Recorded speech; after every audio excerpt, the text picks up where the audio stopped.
అందరికీ నమస్కారం అండి. నేను మీ లావణ్య. ఈరోజు నేను మునక్కాయ చారు చేస్తున్నాను. నేను ఏ విధంగా చేస్తానో చూపిస్తానండి ఈ వీడియోలో. ఇలా పప్పు లేకుండా మునక్కాయ చారు. దానికి కావలసిన ఇంగ్రీడియంట్స్: ఇది పిసికి పెట్టుకున్న చింతపండు రసం, మునక్కాయలు, టమాటా, కరివేపాకు, క్యారెట్, ఉల్లిగడ్డలు కట్ చేసి పెట్టుకున్నాయి, పచ్చిమిర్చి. ఇది వచ్చేసి ఏంటంటే ఇది మిల్లెట్ మిక్స్ పౌడర్ అండి. ఇది అందరికీ ఉండదు కాబట్టి మామూలుగా బియ్యం పిండి కూడా కలిపి దీంట్లో పోయొచ్చు. ఇందులో మెయిన్ ఇంగ్రీడియంట్స్ ఇదేనండి. పప్పు లేకుండా చాలా టేస్టీగా ఉంటుంది, చాలా మంచిది అన్నమాట మనకి ఆరోగ్యానికి కూడా. ఇది వచ్చేసి పసుపు.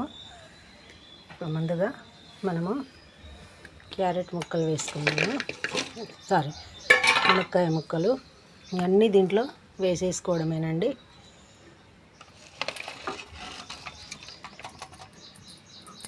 పిసికి పెట్టుకున్న చింతపండు,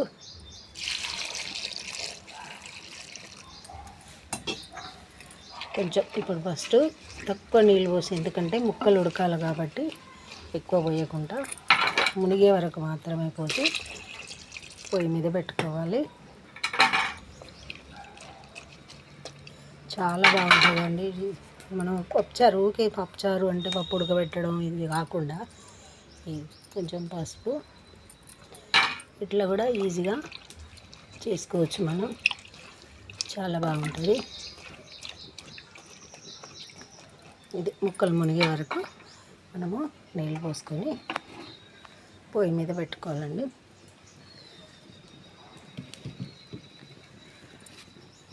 మంచిగా ముక్కలు కొంచెం హాఫ్ బాయిల్ అయిన తర్వాత అప్పుడు దానికి సరిపడా నీళ్ళు పోసుకొని మరిగించుకోవాలి. ఇంకా మనకు పోపు దినుసులు అండి, ఇవి పోపుకు కావలసినవి: కరివేపాకు, ఎండుమిర్చి, పోపు దినుసులు, శనగపప్పు, మినపప్పు, జీలకర్ర, ఆవాలు. ఇప్పుడు ఏంటంటే ఈ పులుసు కొంచెం ఉడికేటప్పుడు మనము ఎల్లిగడ్డ, మిరియాలు కొంచెం ఒక దాల్చిన చెక్క, 2 ఇలాచి, జీలకర్ర, ధనియాలండి, అన్నీ పచ్చివే. ఇది బిర్యానీ ఆకు. వీటిని మనం కొంచెం మామూలుగా కచ్చపచ్చగా దంచుకోవాలి.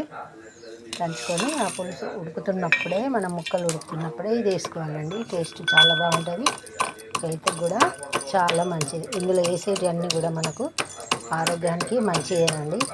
అందుకని మనము ఈ విధంగా ఇప్పుడు పప్పుచారు చేయాలి, మునక్కాయ పప్పుచారు అంటే ఇక ప్రాసెస్ ఎక్కువ. చేపు పప్పు ఉడకబెట్టడం కుక్కర్లో వేస్తారు, కానీ కుక్కర్లో అస్సలు పప్పు ఉడకబెట్టద్దండి. టైం ఎంతైనా మంచిదే, కానీ పప్పు నానబెట్టుకొని చక్కగా నానిన తర్వాత మనము మామూలుగానే ఉడికించుకోవాలి. దానివల్లనే హెల్త్ బెనిఫిట్స్ వస్తాయి తప్ప కుక్కర్లో వేస్తే ఎటువంటి లాభాలు ఉండవు. మనం కుక్కర్లో వేసి వండుకుంటున్నామంటే మనకు విషయంతో సమానం. నేను ఎప్పుడు ఏది కానీ ఇప్పటివరకు కుక్కర్లో వేసి చేయలేదండి. మొదట్లో తెలియక ముందు చేశాను. అప్పుడు ఏం చేయాలి ఎట్లా అనేది తెలియదు కదా కొంచెము. అప్పుడు అంత నాలెడ్జ్ కూడా మాకు లేకుండా చిన్నతనంలో ఇట్లా చేసేదాన్ని. తెలుసుకున్న తర్వాత మనకు అన్నీ తెలిసిన తర్వాత తప్పులు చేయొద్దు కదా. ఏదో తొందరగా అవుతుంది కానీ మాత్రమే ఈ కుక్కర్లో వేస్తారు, కానీ ఎట్టి పరిస్థితుల్లో నేను రైస్ కూడా కుక్కర్లో అసలే వాడనండి. చూసారు కదా ముక్కలు ఉడుకుతున్నాయి. ఇప్పుడు ఈ పులుపుకు సరిపడా మనము కారం ఉందా అన్నీ చూసుకొని ఇప్పుడు వాటర్ అన్నీ వేసుకోవాలి. చూసారా, దాదాపుగా 15 నిమిషాలు దాటిందండి. మంచిగా చక్కగా ఉడుకుతుంది పులుసు. ఇప్పుడు మనం దీంట్లో ఆల్మోస్ట్ ఇవి ఉడికినాయి ముక్కలు. కొంచెం బెల్లం, అదేవిధంగా కలిపి పెట్టుకున్న పిండి పోసేసి వేసిన తర్వాత కలుపుకోవాలి. చూసారా, మంచిగా పప్పు చారులాగా చిక్కగా అయిపోయిందండి, సాంబార్లాగా. చాలా బాగుంటుంది రుచి కూడా, ఆరోగ్యానికి కూడా. ఇందులో వేసిన ఇంగ్రీడియంట్స్ మొత్తం మనము అన్నీ ఒకేసారి తీసుకుంటున్నాం కాబట్టి అన్నీ హెల్తీ ఇంగ్రీడియంట్సే. అప్పుడప్పుడు మనము ఈ మునక్కాయలే కాకుండా సొరకాయ ఉన్నా కూడా ఈ విధంగానే సేమ్ ప్రాసెస్లో చేసుకోవచ్చు.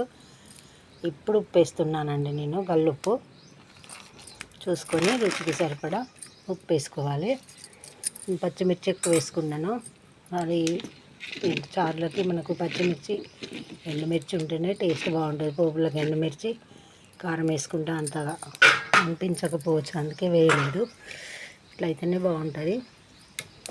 ఏం లేదండి, ఒక 10 నిమిషాలు అయితే అయిపోతుంది. టైం అనేది కరెక్ట్గా చెప్పడానికి ఉండదండి, ఎందుకంటే ఇప్పుడు ఇది నేను కొంచెం ఎక్కువ క్వాంటిటీ చేస్తున్నా, దానికి ఎక్కువ టైం పడుతుంది. మనం చేసుకునే క్వాంటిటీని బట్టి మనం ఆ ముక్కలు ఉడికినాయా మరిగిందా వంట చేసే వాళ్ళకు చెప్పాల్సిన పనే లేదు. కాబట్టి చూసుకొని చేసుకుంటే సరిపోతుందండి. నాకు ఒక 10 నిమిషాలు అయితే అయిపోతుంది. తాలింపు వేసుకోవడమేనండి. అయిపోయిందండి మునక్కాయ చారు. చూసారా, సేమ్ పప్పుచారు మాదిరిగానే ఉంది. చూసారా, పప్పు వేసినట్టు. టేస్ట్ కూడా ఏం తక్కువ ఏముండదండి. నేను ఆల్రెడీ పోపు రెడీ చేసుకున్నాను. ఇప్పుడు పోపు వేసుకొని వేడి వేడి మునక్కాయ చారులో ఒక ఎగ్ ఆమ్లెట్ కానీ, లేదంటే అప్పడాలు కానీ, వడియాలు కానీ ఏవి ఉన్నా అంచుకు పెట్టుకొని తింటే అబ్బా ఎంత బాగుంటుందో. మళ్ళీ మనకు ఈజీ డైజెషన్ అవుతుందండి. మనం వేసిన ఇంగ్రీడియంట్స్ అన్నీ అలాంటివే కాబట్టి ఇది మెయిన్గా పిల్లలను దృష్టిలో పెట్టుకొని ఏ వంట చేసినా మనకు పిల్లలను దృష్టిలో పెట్టుకొని చేసుకోవాలి. అంతేగాని ఏదో మనం తినడం కోసం అని కాదండి. వాళ్ళకు ఫ్యూచర్లో వాళ్ళకు ఎలాంటి హెల్త్ సమస్యలు వచ్చినా ఎదుర్కొనే అంత ఆరోగ్యం వాళ్ళకు ఉండాలి అంటే మనం చేసేటి వంటలనే ఉంటుంది ఏదైనా. పిల్లల కోసం మాత్రం, అందులో ముఖ్యంగా ఆడపిల్లల కోసం. చూసారా అండి మన మునక్కాయ చారు ఏ విధంగా ఉందో. ఇందులో ఇప్పుడు నేను పిండి అనేది మిల్లెట్ మిక్స్, దాంట్లో నేను అన్ని పల్లీలు, నువ్వులు, బార్లీ, సగ్గు బియ్యం, దానికి చాలా అన్ని కొర్రలు అన్నితో చేసుకున్నా కాబట్టి అదే వేసుకోవాలని ఏం లేదు. మన ఇంట్లో ఏ పిండి ఉంటే ఆ పిండి, రాగుల పిండే కానీ, బియ్యం పిండే కానీ, జొన్న పిండే కానీ, ఏ పిండి ఉన్నా కలిపి పోసుకోవచ్చండి. దేని టేస్ట్ దానికే ఉంటుంది. ఇట్లా అన్ని కూరగాయ ముక్కలు అన్నీ వేసి చేస్తే, ఇప్పుడు మునక్కాయ లేదు, సొరకాయ అయిందనుకోండి, సొరకాయతో చేసుకోవచ్చు.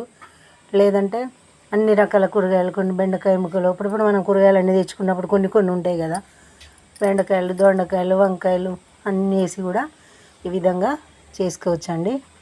ముఖ్యంగా వంట చేసేటప్పుడు ఎప్పుడైనా కూడా పిల్లలను, ఆడపిల్లలను బాగా దృష్టిలో పెట్టుకొని ప్రతి తల్లి చేయాలండి. ఆడపిల్లకు 5 రోజులు ఖచ్చితంగా నువ్వులు, పల్లీలు, బెల్లం అనేది అందేటట్టు చూడాలి. వాళ్ళకి ఆ నువ్వుల ఉండలు కానీ, పల్లీల ఉండలు కానీ చేసి పెట్టించి, ఎందుకంటే చదువులు, అటు పిల్లలు చదువుకోవాలి, ఇటు వంట పనులు అన్నీ రావాలి. ఫ్యూచర్లో చదువు అంతా అయిన తర్వాత పెళ్ళయింది అంటే ఆమెకు దొరికిన పార్ట్నర్ సరి అయినోడైతే ఆమె జీవితం బాగుంటుంది. కానీ ఎన్ని మెడల్స్ సంపాదించినా ఏం చేసినా ఆ తర్వాత వంట అనేది ముఖ్యంగా రావాలి, తనే చేసుకోవాలి. కాబట్టి వంట నేర్పించుకోవాలి వాళ్ళకి. అన్ని రకాల మంచి ఆరోగ్యం కోసం కూడా ప్రతి తల్లి కూడా జాగ్రత్తలు తీసుకోవాలండి. మీరు కూడా ఒకసారి ట్రై చేయండి, చాలా బాగుంటుంది. ఉంటానండి, మీ లావణ్య.